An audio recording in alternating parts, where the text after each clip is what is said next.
Hello दोस्तों, आज हम लोग the preamble of the constitution जो कि एम लक्ष्मीकांत का 4th चैप्टर है उसको डिटेल में पढ़ेंगे। दोस्तों आइए हम लोग जानते हैं कि इस चैप्टर में हम लोग क्या क्या पढ़ने वाले हैं। पहले हम लोग जानने वाले हैं कि what is the definition of preamble. उसके बाद हम लोग जानेंगे कि इंग्रेडिएंट ऑफ द प्रिम्बल क्या क्या है। उसके बाद जानेंगे दोस्तों कीवर्ड जो कि है sovereign, socialist, secular, democratic, Republic, justice, liberty, ये सब कीवर्ड को हम लोग दोस्तों डिटेल में पढ़ेंगे। उसके बाद हम लोग जानेंगे दोस्तों कि सिग्निफिकेंस ऑफ प्रिम्बल क्या है, प्रिम्बल का सिग्निफिकेंस इम्पोर्टेंस क्या है। उसके बाद जानेंगे कि preamble whether it is the part of the constitution और नॉट, और through which judgement Supreme Court held that preamble is part of the constitution. ये सब हम लोग दोस्तों डिटेल में पढ़ेंगे। और लास्टली हम लोग पढ़ेंगे दोस्तों कि प्रिम्बल को अमेंड किया जा सकता है कि नहीं, अमेंडेबिलिटी ऑफ द प्रिम्बल। तो दोस्तों आइए हम लोग शुरू करते हैं। पहले शुरू करेंगे कि क्या डिफिनेशन है। तो दोस्तों the term preamble refers to the introduction और preface to the constitution. The term preambles refers to the introduction or preface to the constitution. In simple word we can say that preamble is the introduction to the constitution or preface to the constitution. It contains the summary or essence of the constitution.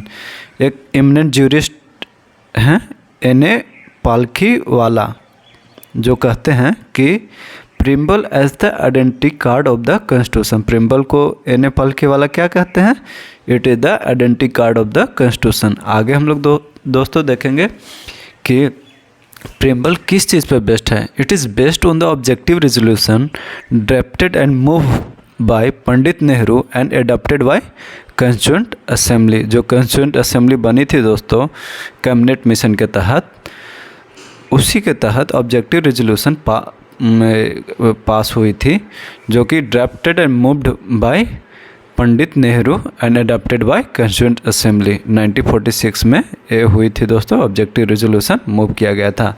आगे हम लोग देखेंगे कि कौन सा वो word है जो इम्पोर्टेंट वर्ड जो प्रिम्बल में ऐड किया गया बाद में। तो दोस्तों socialist, secular and integrity were 3 new words added through 42nd Constitutional Amendment Act of 1976। दोस्तों हमने अदर वीडियो में देख चुका है कि 42nd Constitutional Amendment Act of 1976 को मिनी कॉन्स्टिट्यूशन भी कहा जाता है, क्योंकि उससे बहुत सा अमेंडमेंट किया गया था। उस अमेंडमेंट के तहत बहुत सा कॉन्स्टिट्यूशन को अमेंड किया गया था, तो इसी वजह से उसको मिनी कॉन्स्टिट्यूशन भी कहा जाता है। तो 42nd अमेंडमेंट ये बहुत इंपॉर्टेंट है दोस्तों।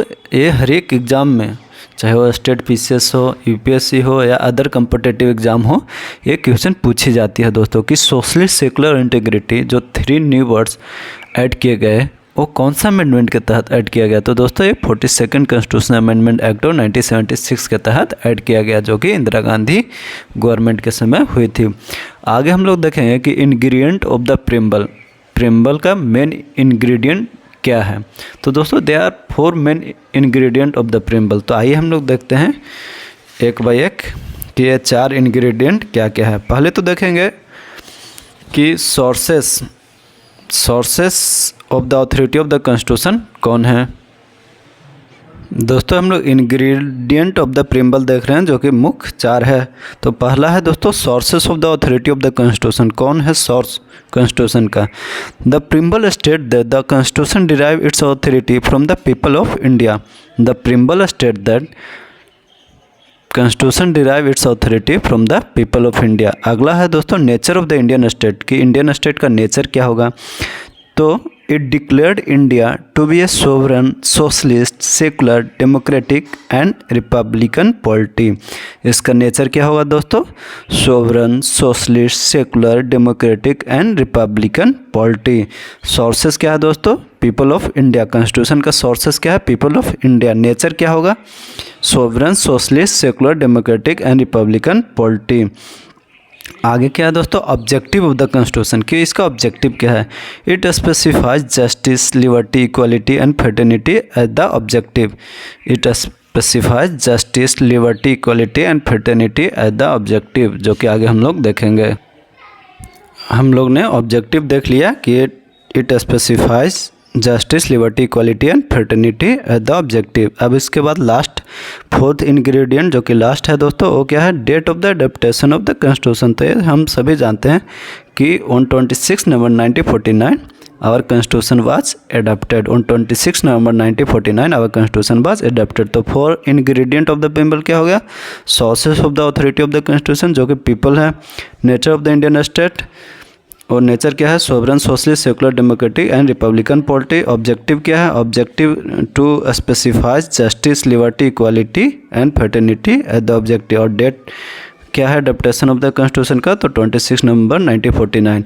अब अगला स्टेप आगे हम लोग पढ़ने वाले हैं keyword in the preamble. Keyword क्या है? फॉर एग्जांपल सोवरेन है दोस्तों। कीवर्ड सोवरेन मतलब क्या होता है दोस्तों? The word sovereign implies that India is neither a dependency nor a dominion of any other nation but an independent state. There is no authority above it and it is free to conduct its own affair both internal and external. इसका मतलब simply हो गया दोस्तों कि India किसी country पर dependent नहीं है, वो अपना डिसीजन खुद ले सकती है विदाउट एनी इंटरफेरेंस। कोई देश, फॉरेन कंट्री इंडिया का इंटरनल मैटर या एक्सटर्नल मैटर जो इंडिया डिसाइड करना चाहती है उसमें इंटरफेयर नहीं कर सकती है और नहीं करेगी। India is a sovereign state. इसका मतलब यह हो गया, सोवरेन मतलब क्या हो गया कि इंडिया इज़ इंडिपेंडेंट और India can take any decision on matter of foreign और इंटरनल अफेयर्स। ये हो गया सोवरेन मतलब हो गया। तो सोवरेन मतलब ये नहीं हुआ कि जैसे फॉर एग्जांपल कि इंडिया कॉमनवेल्थ नेशन में नहीं रह सकता है और यूएनओ का सदस्य नहीं रह सकता है, वो है लेकिन तो भी इंडिया सोवरेन है। अगला कीवर्ड क्या है दोस्तों? नेक्स्ट कीवर्ड है socialist. Added through 42nd Constitutional Amendment Act of 1976, Congress Party itself adopted a resolution to establish a socialist pattern of society in its आबादी session as early as in 1955। 1955 में जो कि आबादी session के नाम से जाना जाता है, उसमें कांग्रेस पार्टी ने निर्णय लिया था कि रेजोल्यूशन पास किया था कि सोशलिस्ट पैटर्न ऑफ सोसाइटी को अडॉप्ट करना है।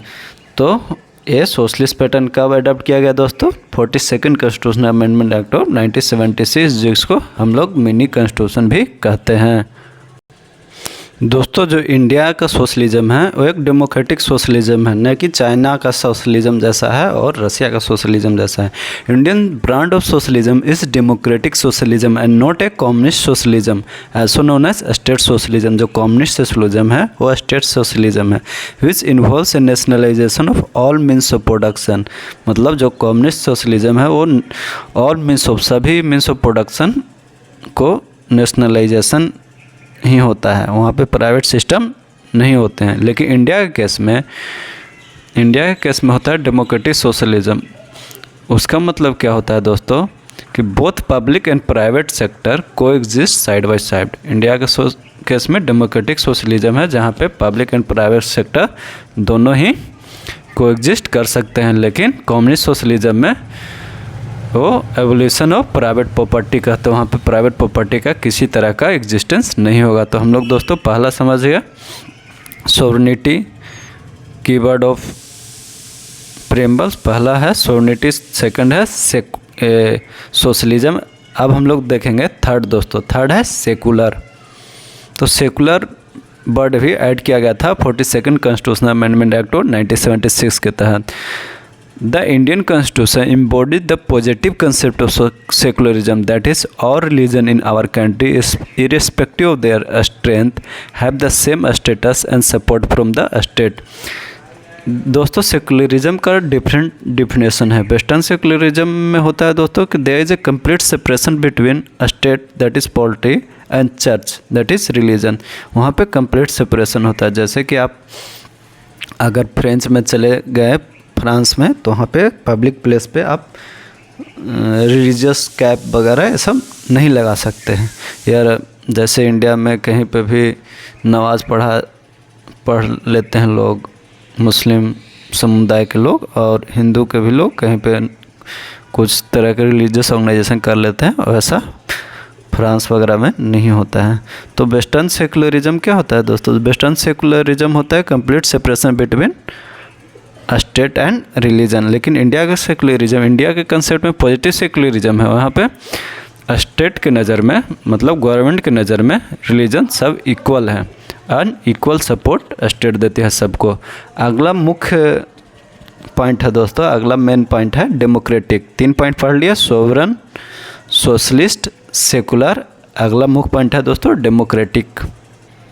दोस्तों डेमोक्रेसी का डेफिनेशन हम लोग 8-9 से ही पढ़ते आ रहे हैं, 7 से ही मान के चलिए बोलिए तो डेमोक्रेसी का एक सिंपल डेफिनेशन हम लोग का स्कूल में रटाया जाता है कि democracy is to the people, for the people and by the people. तो आप लोग हमको कमेंट बॉक्स में बताइए कि यह डेफिनेशन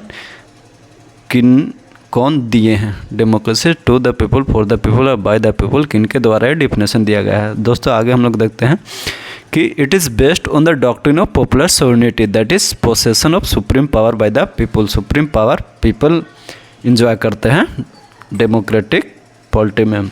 डेमोक्रेसी 2 टाइप का होता है दोस्तों, डायरेक्ट डेमोक्रेसी और indirect democracy. Indirect democracy, the people exercise their supreme power directly as in the case of Switzerland. Switzerland में दोस्तों डायरेक्ट डेमोक्रेसी है। इसका 4 डिवाइसेस है दोस्तों डायरेक्ट डेमोक्रेसी, जो कि बहुत से एग्जाम में डायरेक्टली पूछ दिए जाते हैं। दिया रहेगा कि एक डिवाइस है जो कि हम लोग देख रहे हैं, वो दिया रहेगा और ये पूछा जाएगा कि एक किसका फीचर है। तो डायरेक्ट डेमोक्रेसी का 4 डिवाइस फीचर है, जो कि है इस प्रकार: referendum, initiative, recall and plebiscite. Referendum, initiative, recall and plebiscite ऐसा फीचर्स है डायरेक्ट डेमोक्रेसी का, जो कि स्विट्जरलैंड में है। दोस्तों हम लोग डायरेक्ट डेमोक्रेसी नहीं अपनाते, हम लोग इनडायरेक्ट डेमोक्रेसी अपनाते हैं, indirect parliamentary form of democracy. तो आइए देखते हैं कि इनडायरेक्ट डेमोक्रेसी क्या होता है। The representatives elected by people exercise the supreme power and thus carry on the government and make the law. This type of democracy is also known as representative democracy। जैसा कि हम लोग दोस्तों state के case में MLA को चुनते हैं और सेंटर के केस में एमपी, मेंबर ऑफ पार्लियामेंट को चुनते हैं, सांसद को चुनते हैं। तो पीपल के पावर से, जैसे हम लोग वोट देते हैं तो उसको पावर यूज करके वो लॉ बनाते हैं पार्लियामेंट में हम लोग के लिए। तो सुप्रीम पावर इंजॉय करते हैं because of us, because of people. तो इसी को कहते हैं इनडायरेक्ट डेमोक्रेसी। इनडायरेक्ट डेमोक्रेसी 2 प्रकार का होता है दोस्तों, पार्लियामेंट्री और प्रेसिडेंशियल। जो कि हमारा स्टेट, हमारा country parliamentary form of democracy अपनाई है, ब्रिटेन से ली है, और America presidential form of democracy अपनाया है। Indian Constitution provide for representative parliamentary democracy, under which the executive is responsible to the legislature for all its policy and action। Executive responsible होगा legislature को for all its policy and action। अगर वो confidence executive खो देता है तो council of minister dissolve हो जाएगा दोस्तों, क्योंकि executive is responsible to the legislature है। तो हम लोग इंडिया में इनडायरेक्ट डेमोक्रेसी अपना है, indirect parliamentary form of democracy. आगे का दोस्तों हम लोग नेक्स्ट वीडियो में पढ़ेंगे। थैंक यू, बहुत बहुत धन्यवाद।